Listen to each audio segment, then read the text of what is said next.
You're watching Soccer Night in Detroit. Welcome. It's me, Hannah Crum, with two legends. Okay, me, Steve. And Mad Cat. And Mad Cat. This guy right here. Every time you score, he has to play this song for you every time, every single time. David, he appears. I believe in Derek. Let's go. Oh, I hope you all are keeping warm today on this. Well, I mean, it's not really cold, but it's going to get colder later on in the week. I'd like to welcome in my friend, the king of Culture City, Mr. Steve Paliasovic. How are you? How was your week, our weekend? I had a great weekend, by the way. Not a little quiet or so, for the most part, it's just, quiet weekends now. Well, I had a fun Saturday. I went to pay the cable bill, and I was going to take a picture of the Michigan 20th site, but the wait time on my app was, oh my. So I did the next best thing. Went to the city garage sale, by the way, picked up a couple of T-shirts, and felt bad for anybody because there was free stuff, but it was leftover practice jerseys from the Gold Nugget sponsorship days. Nobody wants to wear. Golden Nugget, oh my God. Myself. Golden Nugget Casino, wow. well, actually, I got this very cool one. This was one of my favorites. This was the practice jerseys the players wore during, I think, 5-6 years ago. You know what I mean? Detroit, when they had the Adidas award marking. So, and I also bought another T-shirt, but I'll wait until the next home game on February 7th. Hell freezes over. Who knows? We hope that hell doesn't freeze. Well, I don't know. I mean, it is kind of frozen over right now. I mean, I'm pretty close. I'm pretty close to hell, as you know. And from where you live, and this weekend it's gonna get worse. I can't go if the wind chill is below 20. Oh my God! Goodness gracious on me! Goodness gracious, oh my! A little bit of city news, though, to warm us up as we get ready for the regular season. Start times have been announced for the regular season games. Kind of curious, though, on a couple of them. Let's see. We have an infamous, and I didn't realize this when we were looking at the schedule. Uh-huh. We have an infamous game on a particular first Saturday of May. Against an opponent. Talking about against Louisville? Is that against an opponent that hosts a certain event? The Kentucky Derby? Yes. Is that a regular season game or are you? That is a regular season game. Okay. That is a regular season game. It is not. I believe the the Tire Cup game is in July, I believe that is. Yeah, you're right. You're right. It's no longer sponsored by Jägermeister. It's sponsored by Pratt Tires. So we have nicknamed it the USL Tire Cup. So needless to say, I mean, I noticed that. I'm like, wait a minute. So you got the Kentucky Derby, and then after the fastest 2 minutes of sports, which will probably occur by the time. Maybe just before kickoff. I know. Well, you have to understand one thing. Louisville City FC, good to them. They do not schedule a home game on Kentucky Derby weekend. It's all about the Derby.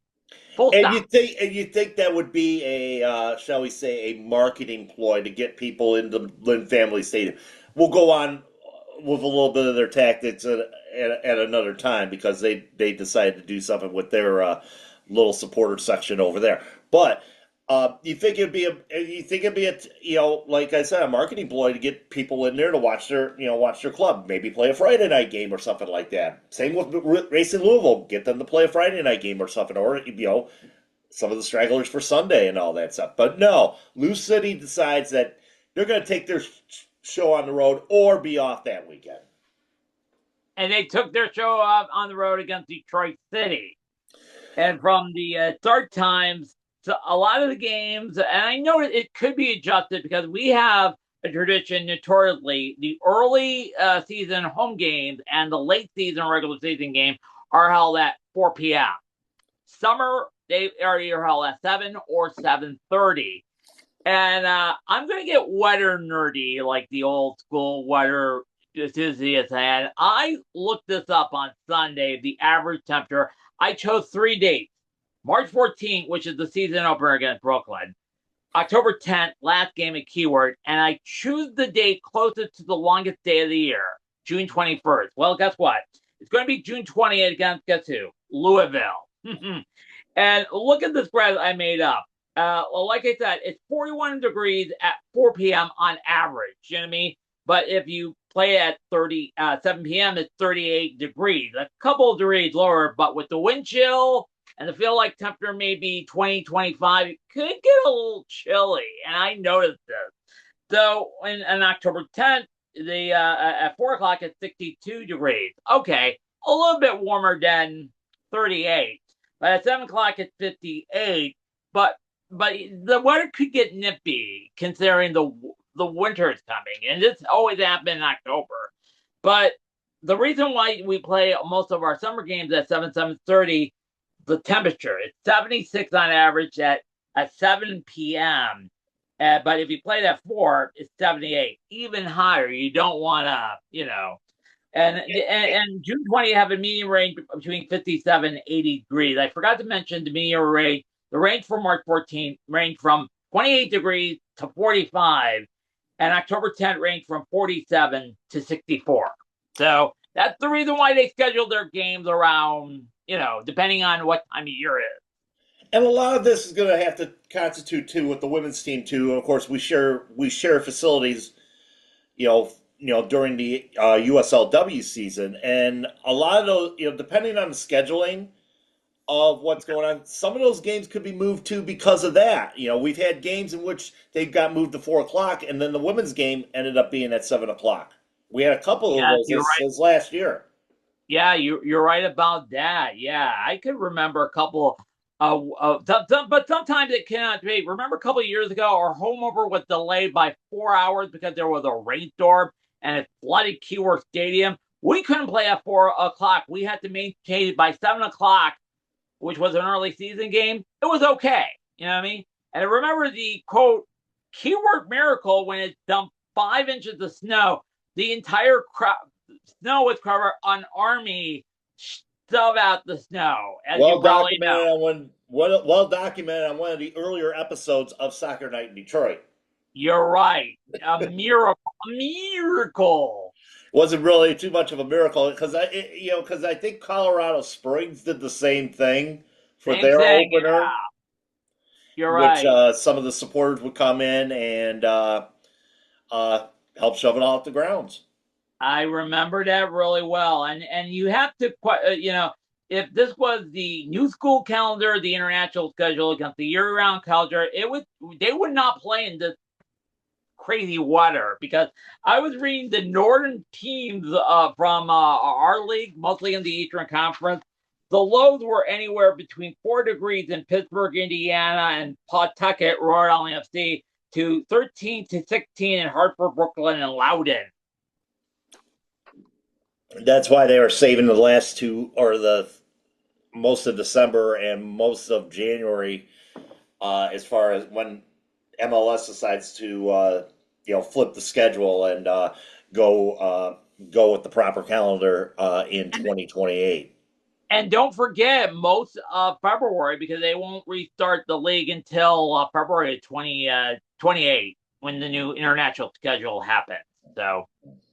So it's going to be, like I said, weather is going to make a big factor. We'll talk about weather in a few minutes. But another. By the way, one more thing, because it's in the English Premier League and all the lower leagues. Sometimes they will not play if it's too cold or the pitch is frozen.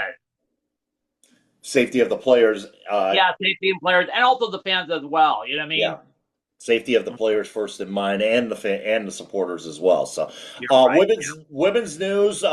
We learned last week that we have a fill-in opponent for Indiana United. Indiana United, you remember, No longer participating in MASLW, the fill-in opponent happens to be Kalamazoo United. I reached out to them last week, and they said they will fill in for Indiana United on February 21st at City Fieldhouse for a matchup against Detroit City FC's women's And MASLW side. And yeah, they're helping out all the home opponent that we're supposed to face on Indiana, but since they're out of the league, they're willing to step in. Now, a couple of things we have to mention. They're not playing the full schedule. They cannot make up the 2 games lost because of that. They're not even eligible for the playoff. They're stepping in as the road opponent, but they will not do any home games. So this is sort of like it will count, not count for a record as far as playoff position go. And for Kalamazoo, they're just playing an exhibition game just to fill out the schedule. And also, bless their heart, they're doing this because they feel bad for the teams. You know what I mean? I know we're very heated rivals and all that, but hey, when something unfortunate happens, they will, step in. So bless their hearts. Says, yeah. I don't want to say bless their hearts because that's like a Southern slang term for, we won't go there. Actually, I remember bless your heart from Mama's family. I remember bless your heart from Mama's family. Knowing how old I am, so I like I said, I only know it as a derogatory term. I could tell a certain supporter to bless their heart, but that's about it. I used the whole burn leg quit at the USL final after that penalty kick missed, which I've seen a worse. Well, yeah. Bless his heart. We'll get to that later. Yeah. Okay. But I don't think Vern Lundquist meant that in a derogatory way to Jackie Smith either. No, or the player who missed the penalty kick in the USL final. I know. Yeah. Yeah. When you miss a big play, Vern Lundquist, oh my God. Storied football announcer and storied NASL analyst or NASL sideline reporter and announcer and all that stuff as well. So and great comedian in the Happy Gilmore movies. Absolutely. Better than Brett Mudberg in one of my favorite The Waterboy movies, The Waterboy. Speaking of The Waterboy, a certain coach is coming to town for Comic-Con. Who's that, by the way? Coach Klein. The great Henry Winkler. Yes. I can't afford Comic-Con. You know me. I have been a big Henry Winkler. I'm kind of wanting to go to that. That'd be cool. That'd be cool. But you know what? Most of those people that are going to be in line for Henry Winkler is going to be for me. It's Coach Klein. Me, it's the Fonz. He created for me, it'd be Coach Klein. He created a historic character I still love to this day. Yeah, I get the Fonz, and that's the whole pop. But for me, it'd be Coach Klein because that character Waterboy, it showed Henry, and it is I don't know. It's kind of like how Mike Myers was. If you remember a movie called "So I Married an Axe Murderer." I have never seen that movie before. Yeah. Okay. You think of Mike Myers, you think of Austin Powers and let's see, Love Girl, all these other Wayne's World, all those other characters. He was starting a movie called "So I Married an Axe Murderer" back in the early '90s. I mean, just as he was coming out of SNL and all that stuff. So I think it's his best. I think it's his best role of all time. Okay. And he played multiple characters in that movie too, because he played the protagonist in the movie. He also played the father of the protagonist in that movie. A great role there. And he has a little bit of Scottish in him. So, he portrayed his Scottish dad. I see. In that movie, and oh my God, it is so hilarious. It really is. It's one of the most underrated roles of all time. And that's why I kind of like the Coach Klein version of Henry Winkler because it's one of the most underrated roles in movie history. Speaking of which, before I get to other subjects, I was thinking of that Close Kind thing from the Waterboy. Remember when Ben Johnson left Detroit for Chicago? I envision he took the offensive playbook with him. Remember the scene where Close Kind met his offensive coordinator who he faced in the climax of the movie? Said, That would be Jerry Reed in that movie. I said, I'll take that little playbook and I'll travel to Chicago. I hope for some success. And you probably know what happened this season. Oh, my. Yeah, pretty much. And next thing, yeah. Yep, and then they lose to the Detroit Rams. Oh, did I say that? Needless to say, I'm rooting for the Seahawks this weekend. I don't want to see that. No. I don't want to see that. I don't want to see that resurrected. Speaking of doing, to quote Louis Cock, when the Packers made the playoffs and clunk out, the playoff team entered the playoffs. So, but let's move on. Big goings though in the world of football. Big problems over at the Etihad right now. I was thinking about you when Man City Man United beat Man City. Thank God I corrected myself. When Man U beat Man City 2-0 in a big key Premier League matchup last week. And that was the premiere of a new coach that I believe. Yes, Michael Carrick wins his first game as a quote caretaker manager for in the first of two games, and I seriously thought that Man U would struggle in those two games against Man City and Arsenal being the top dogs. No one thought though that Man City ended up pooping the bed, shall we say, in that matchup against. Grant you. Going back to that game on Saturday morning, looking at the stats from that one, ball possession 66%, expected goals 0.45. They weren't hitting the net at all. Wow, they weren't hitting the net at all. Seven shots for them, one on target. It's like there's no identity, and of course. The problem also being the defense, they get, we'll go to the transfer wire because I forget his name. They get a defender. Obviously, he didn't start in yesterday's match, but they do get a defender, an English national, Mark Gahey, from Crystal Palace. He wasn't ready or eligible to play in yesterday's game, in which they traveled to the Arctic Circle. Yeah, and I gotta say, I've never heard this team before yesterday. Boda Glint. What?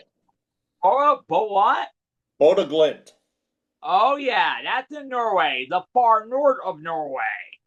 Yes, and obviously the home country of one Erling Haaland. But Boda Glint would get 2 goals. And let me see here. 2 goals by Casper Wart's Hog, both in the 22nd and the 24th minute. And then Haig in the 58th minute for Boda Glint. And it seemed like the same thing with this is the back four that Manchester City played yesterday. O'Reilly, Alian, Kushanov, Alt-Nouri. That was their back four. Wow. Do they sound like familiar names to you? No. They were without Guardiola, obviously. John Stones, he's in the witness protection program somewhere. Okay. Ruben Diaz has been injured. Mm-hmm. This is a back line that is a patchwork back line. And now you're going to put Gahey in there to try to fix this thing. And to top things all off, as far as you know, as far as the match goes. Remember who the Ballon d'Or winner was a couple years ago? Was it Messi? No, No. the one after that. Don't remember. Jog my memory. Rodri was the Ballon I d'Or see. winner a couple years ago for Manchester. Uh-huh. And great midfielder, plays well, obviously. 61st minute, Rodri allows his opponent to get away from him halfway and brings him down with a tire challenge. Mm-hmm. With the tire challenge, the legs. Yeah, with the tire challenge. Uh-huh. An unnecessary, and then I was going to say he was going to pull the Gianluca Paluca award. If you know who Gianluca Paluca, if you don't know who Gianluca Soccer Paluca is, breakdown. I know. Soccer breakdown. yeah, look up Soccer Breakdown on YouTube. An unnecessary pullback from Rodri sees him stupidly pick up a second yellow in a matter of minutes. So back-to-back yellows for Rodri. Yes, he got 2 lemons and he got a raspberry, and he had to sit out the entire game. And also the next game after that, oh my! Against Galatasaray, in which now they are in a position where they have to win that match and hope for something to happen to someone in the table below them. Uh-huh. Because it's so crunched together. Remember, 32 or 36 teams enter. I think it's 32. 6 teams get lopped up with the 24 teams. The top position get by into the round 16. The other team, 9 to 24, they're going to have to play 2 games aggregate. Which is known in circles now as the punishment round to get into the round of 16. Uh-huh.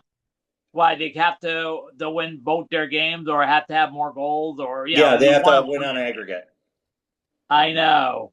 Yeah. Is everything from the punishment round 16 quarters, are they 2 games aggregate? No, yes, no, maybe? Yeah, everything. After the rounds, obviously there'll be round of 16 and round of 16 quarterfinals and the semifinals are all 2-game aggregates. I know. With the finals, winner take all. Finals is a single game. I know. So kind of weird. Right now, where Man City sits, they sit in 7th. Yeah. Right now, tied with let's see, Sporting CP and Atletico Madrid and PSG at this point. Behind them, you have Inter, who lost yesterday, at Atlanta. Sitting there at 13 points right now. The only difference there is goal differential. They play today. Liverpool, who plays today, sitting at 13 points, sitting at 12 points, could get into the top 8 with a victory. Later on, as we're recording this, obviously, they don't play until after we're done recording. But, there's potential right there where, a team like Liverpool could hop over and knock Man City possibly to 8th, possibly even down even into 9th, where they're in the danger zone of going into that that round, that punishment round.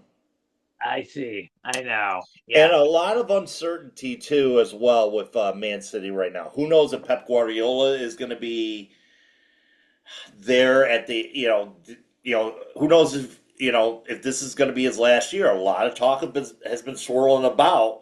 I mean, Pep's been there for 10 years.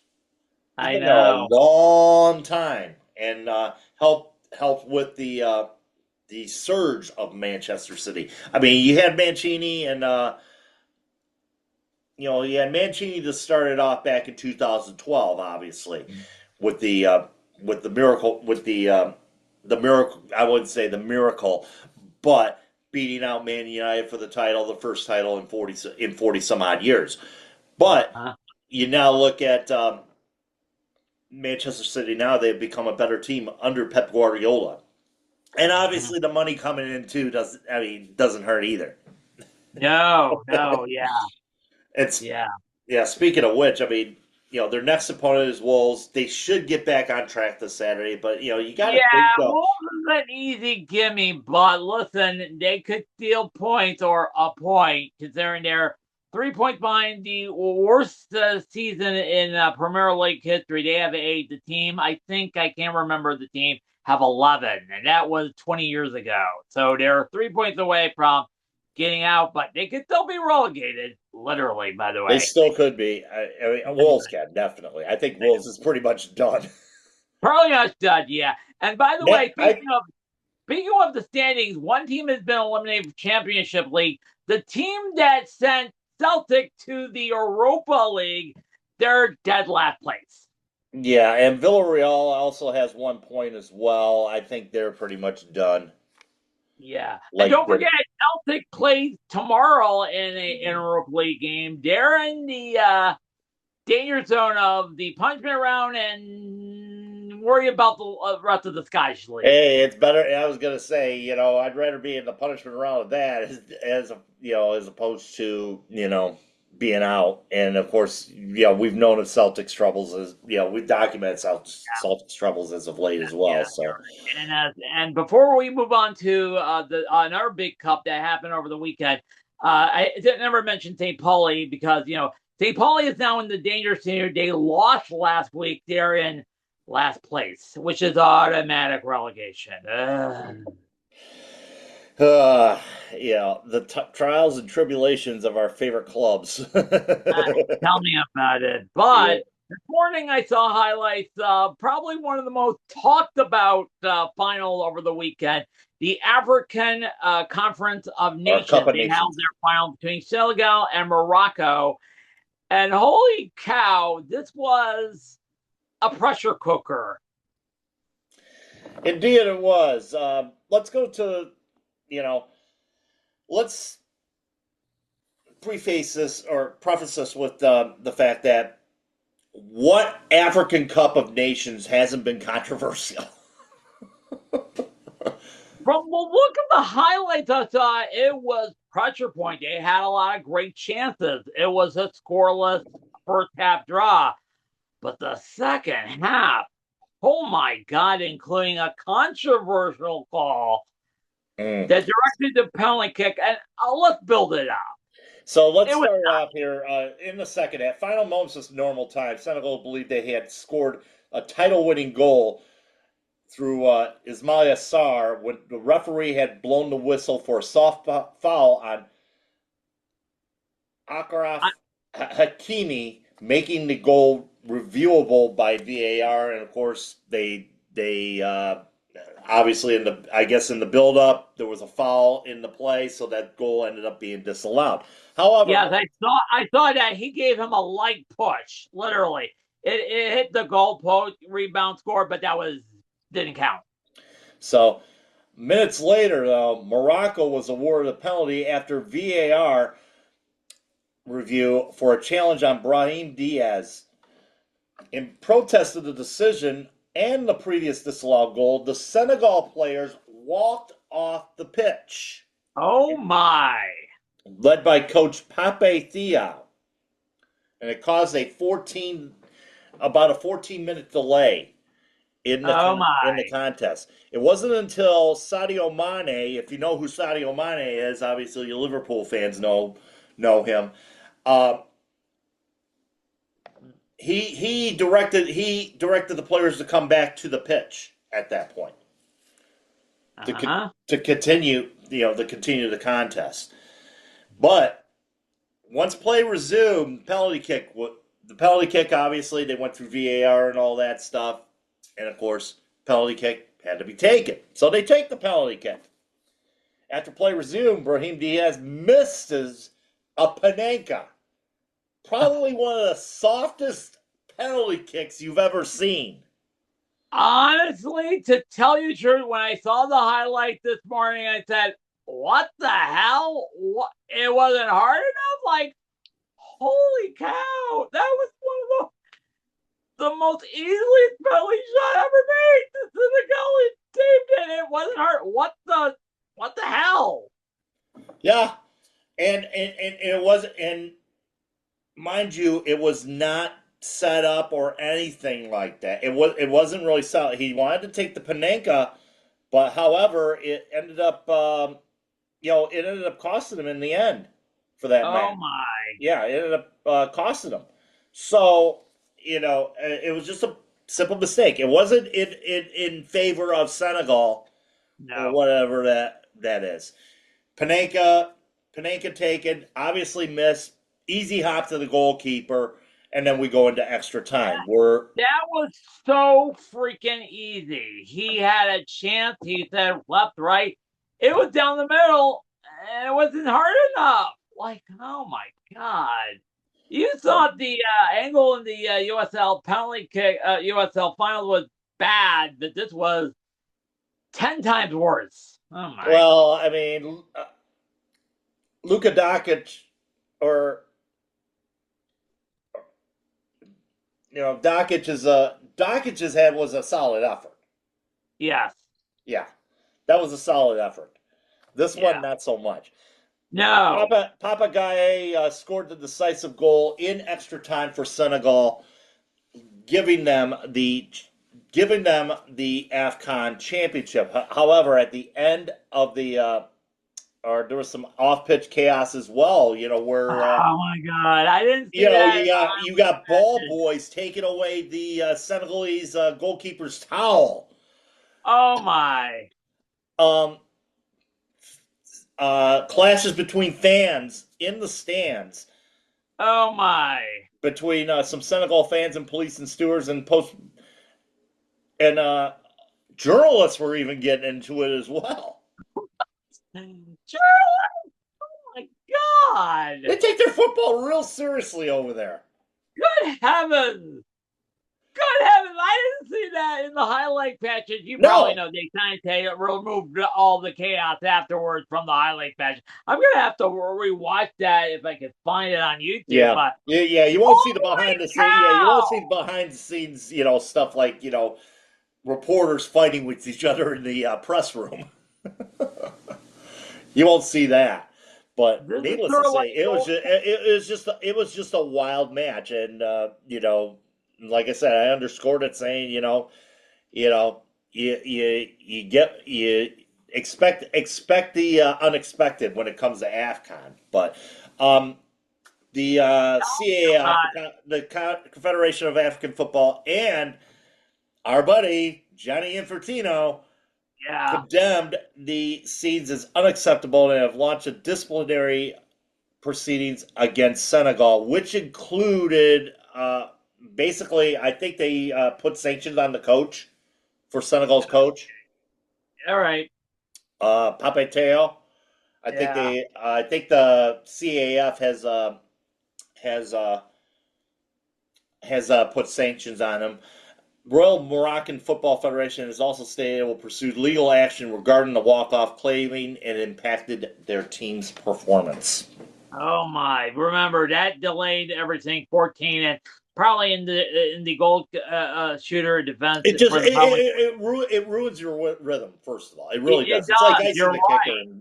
Yeah, it's like icing the kicker. Like either a ref bump, a player bump, or let's say 14 minutes after a protest. It's just, oh my God. Yeah, I mean, it's just, like I said, craziness to go around. And I'm surprised Johnny Infantino's getting involved in this stuff. Obviously, he's not getting involved with the stuff going on here in America with the World Cup, but I know it's turning the disaster. I will get to that in Sorry Not Sorry. Yeah. All right. So ugly.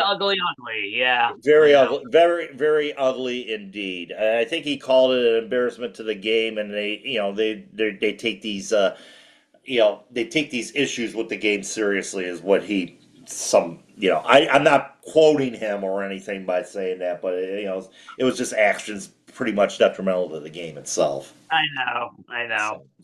But speaking Well, of the yeah. beautiful game, a contributor to the beautiful game, we lost this Okay.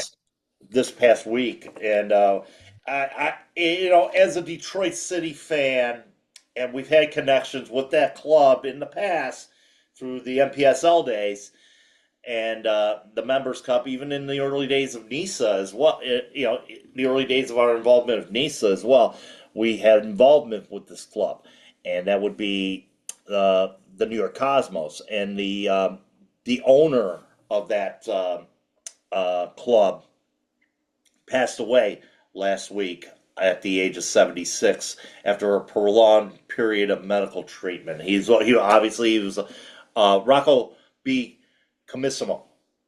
Okay. Obviously, the owner of the Cosmos for so many years, especially through the years in which the Cosmos was reborn through NASL 2.0. And he also was the owner of Mediacom Communications and Ace and Florentino in Serie A. But Commisso around these parts in the United States, famous for one thing, and I wouldn't say one thing only. Famous for the lawsuit that he put against the antitrust lawsuit that he filed against MLS and the United States Soccer Federation. It was I remember that story real well after the collapse of the NASL, and also there was also behind saying the media sports network, One World Sport, also collapsed because of it, and he sued USL, claiming that the MLS and USL Soccer had a cabal because of those thinking. Remember, before they went out of business, they were thinking as Division 3. They were previously Division 2, but were trying for Division 1, but they were downgraded with Division 3. So that's the reason why for the lawsuit. So. And the thing is, MLS has the monopoly, and everything changed in 1994. Yeah, as you know, and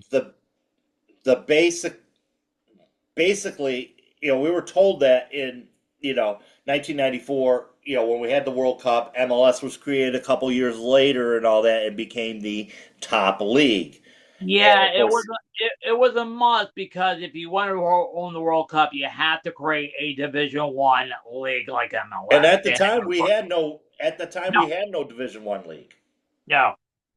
And the thing is, here in the United States, we've never had a legitimate soccer pyramid. No. Everything's based on monetary. Everything's based on the dollar, basically. Obviously, MLS top tier. Your second tier clubs, and it's based on net worth, and it's not based on promotion and relegation and sporting merit.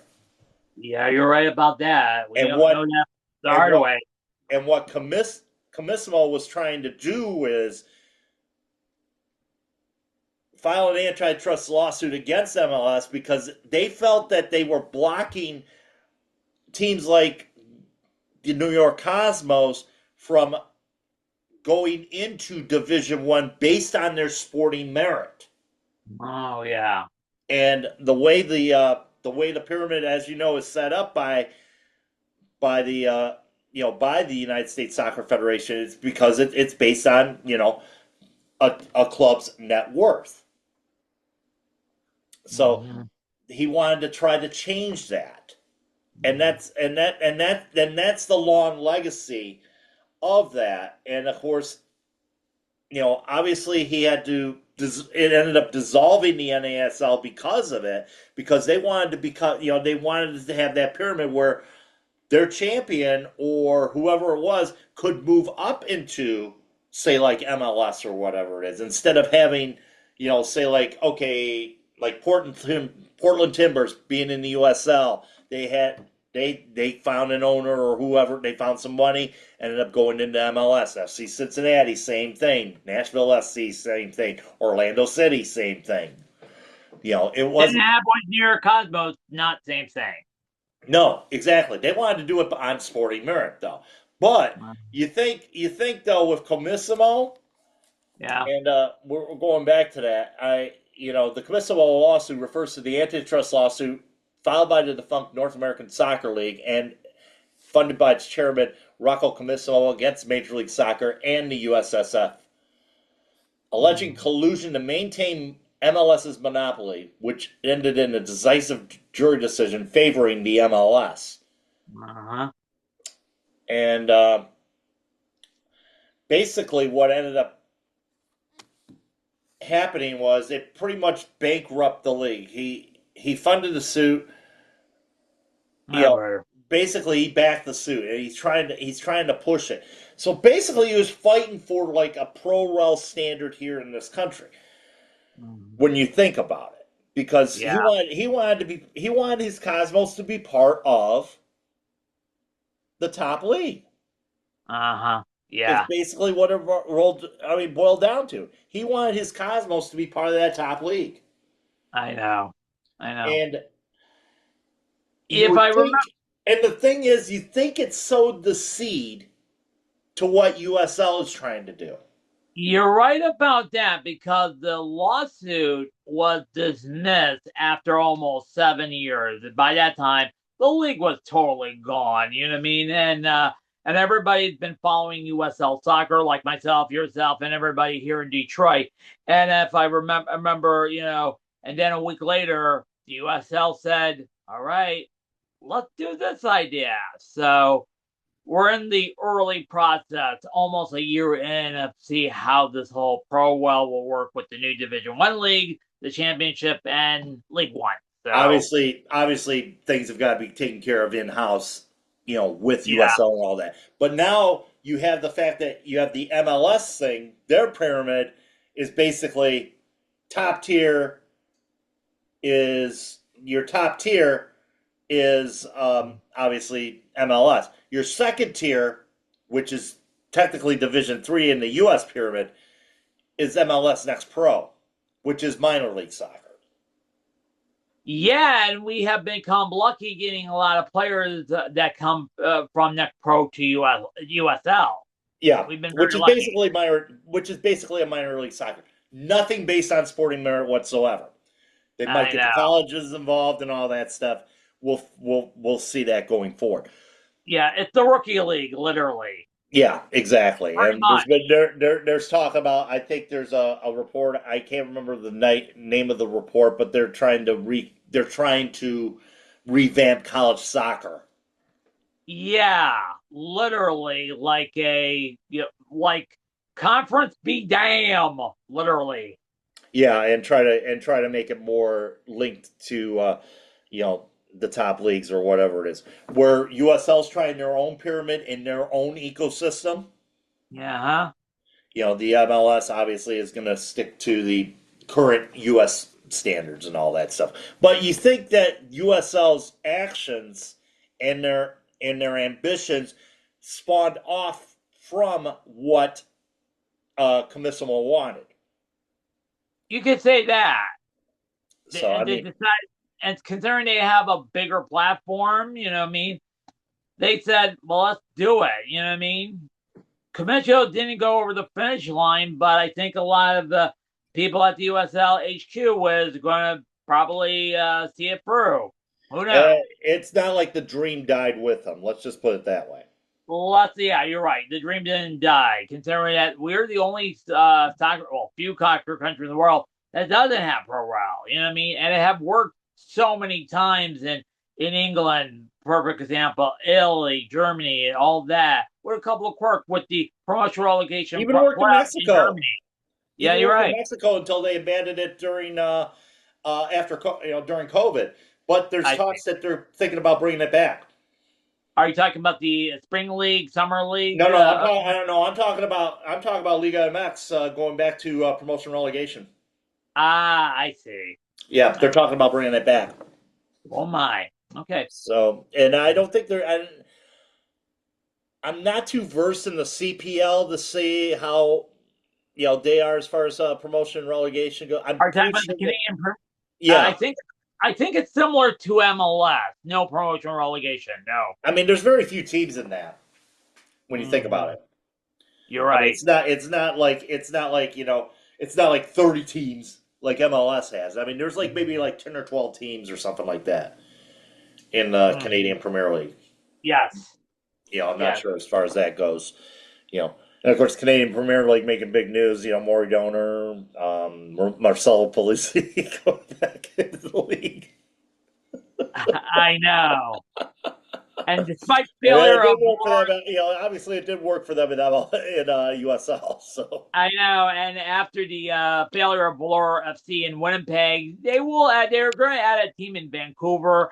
I remember at least 5 years ago, there's been talk of trying to form a team in Windsor, Ontario, Canada. Our friends across the border, and I haven't heard nothing since. I haven't heard anything since either. As far as that goes, but you know what? That could be, like I said, they could be primed for a different.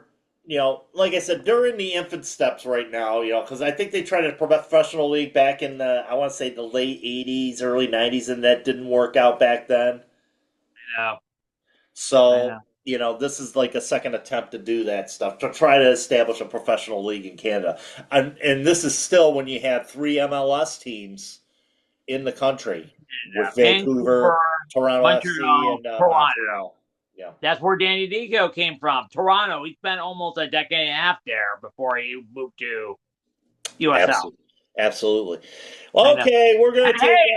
If they do form a Windsor team, if 2 lucky souls from Windsor want to do a soccer night in Windsor, we could let them help and learn of our success, literally. That would be fun. That'd be a fun interaction. That's we'll be glad if we have an international friendly with them or whatever. Then we could have that. That's not a problem. I know. But time for our newest segment of the show, where we spout off on different issues involving the soccer world. A segment we call "Sorry, Not Sorry." I've got a lot of problems with you people, and you're gonna hear about it. That's brother. Oh, let's start things off. Let's start off this week with Steve. I finished it off last. I'll start off this week actually because I finished it off last week. Okay, all right. I'll start off this week. What are you doing, DCFC? What in God's green earth are you doing with our crest, our identity, our legacy, our logo? What in the hell are you doing? I mean, you look at this logo. What does it tell you? What does it tell you? You look at there's nothing there except a verdigris silhouette of the Spirit of Detroit. That's it. The gold shield, gold border around the shield. Where's your idea? Remember Devin Kerr talking about, Detroit City needs to find an identity last year? Remember that, Steve? I remember that really well during our struggles mid-season, near the late of the season. Yeah. There's no identity on this crest.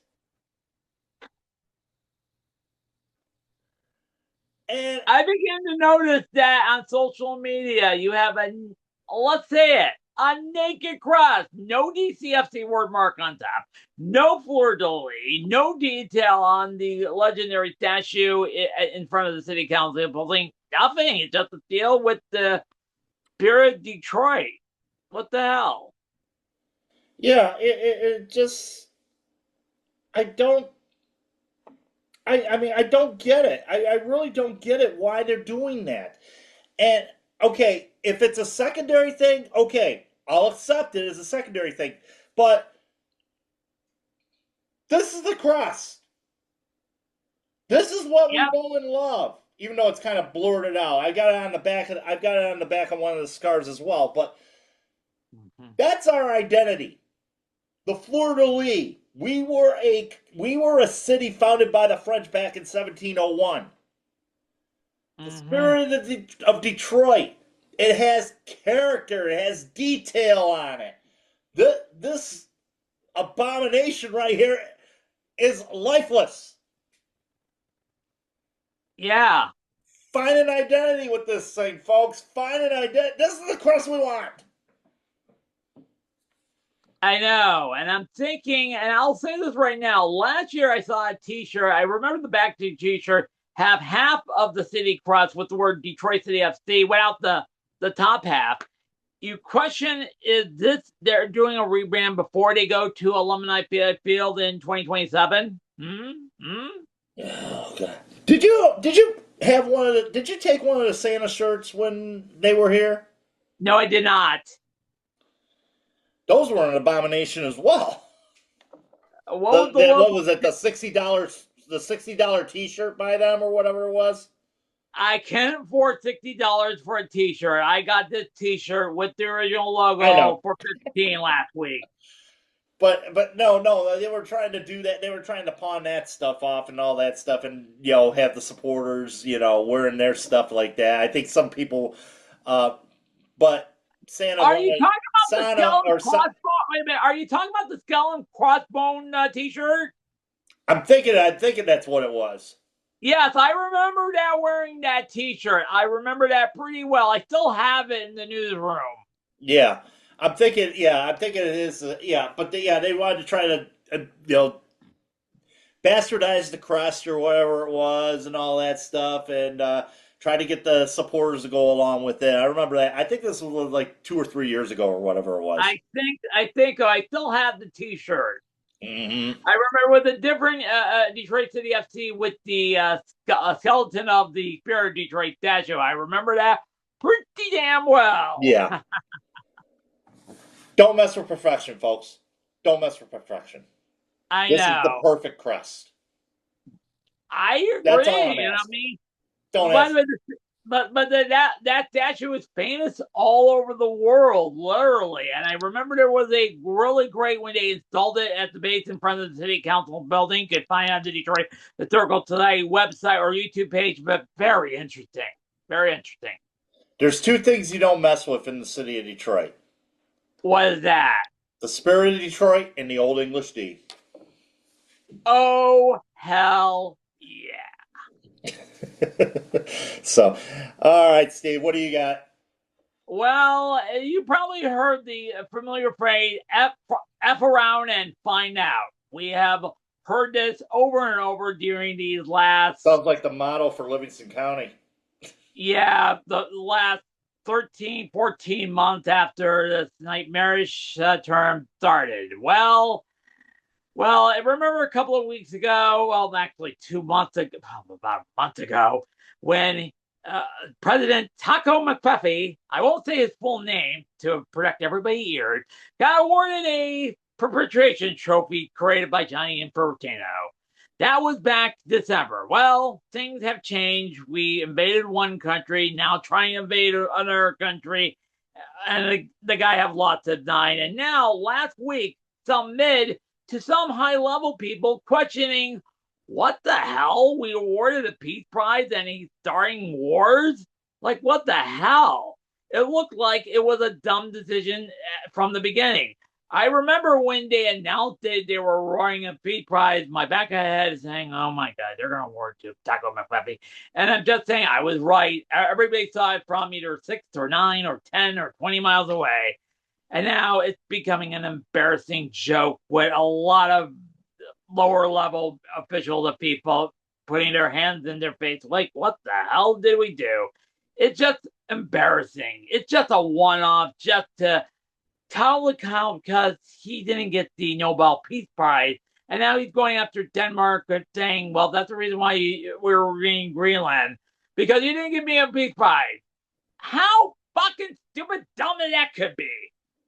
You're happy winner of a peace prize awarded by the most corrupt sporting body ever. We learned that 10 years ago with the former president, Sepp Blatter, and now this guy is even worse. Like, Jim Infantino, what the fuck were you thinking of? It's just, oh my God. And it's still a total embarrassment to this day. And now some lower level executives from people is now finding out and found out this is a total embarrassment. That's all I gotta say. I said it last week on my sorry, not sorry. I was hoping that this thing wouldn't turn out to be the 1936 Olympics or other World Cups. And of course, you shared with me an article about Argentina and their, the '78 World Cup, in which you're right. That's a very fascinating story because I read this in print when it was on ESPN, the magazine, when there was still an ESPN magazine in 1978. Argentina was hosting the World Cup, and their ruling party kidnapped a lot of people, made people disappear, jailed them, all of that. And it's a very fascinating story. Argentina ended up winning the World Cup, but there has been allegations, although the statute of limitation of matching and all that. And it's just similar to what's going on here. And not only that, some supporter group from European countries saying, nope, we're not going to support this year. We'll the LGBTQ group, Proud Lions, I believe it is, yes, is boycotting coming here to attend the World Cup, to support the English national team. There's also been rumors or talks about possible countries, Germany being one of them. Yes. How ironic. Yeah, how ironic is that? Germany said if this continues, we may boycott her unless U.S. is stripped from hosting the World Cup. I have that, even though that was my wish, but that's my hope. The logistics of that would be a total nightmare. It would be a total nightmare, yeah. I mean, it's not like, Argentina was slated to have the World Cup back in 1986, and then next thing you know, Mexico ended up getting the tournament. Or no, it was Colombia. I'm sorry. It was Colombia. Colombia was supposed to have it back in 1986. Yeah, I told you this last week. The owner of the version 1 of the NASL was backing the World Cup bid here in the U.S. for 1986, and they didn't get it. And then the next thing you know, the first version of the NASL collapsed. Yep. And then, like I said, Colombia was supposed to be the host. Obviously, you know about the troubles that they had in that country. FIFA decided to move the tournament to Mexico. Yeah, you're right. Narco soccer, yes. If you've seen the ESPN documentary, The Two Escobar, talking about the soccer player was killed after he returned from the World Cup after the U.S. beat Colombia. Yeah, very much so. But like I said, it's just what this is going to be one strange World Cup. That's for dang sure. You're right. I have dubbed it, and I still call it to this day, before the World Cup draw, the World Cup from hell. Literally. I know. All right. We'll be back again next week. Prior to wrap up on a sobering note, by the way. Yeah. Prior to a big day in Champions League, Wednesday, the last day of league stage play, in which decisions will be made. Who's going to be in the punishment round? Who's going to stay? Who's going to get the bye? And we'll hash that out. Plus more soccer news, obviously, throughout. This is kind of a little bit of a law. We had no soccer this week at the field house. Last week was their planned week off. This week is sort of like a fourth week off because of the circumstances beyond control. We can't wait for February 7th. Can't wait for that for sure. So, for Steve out in Hamtramck, good night and be good to everybody and survive this cold, chilly weather. Stay warm, folks, and keep your feet in the ground. Keep reaching for the galaxy, and most of all, be good.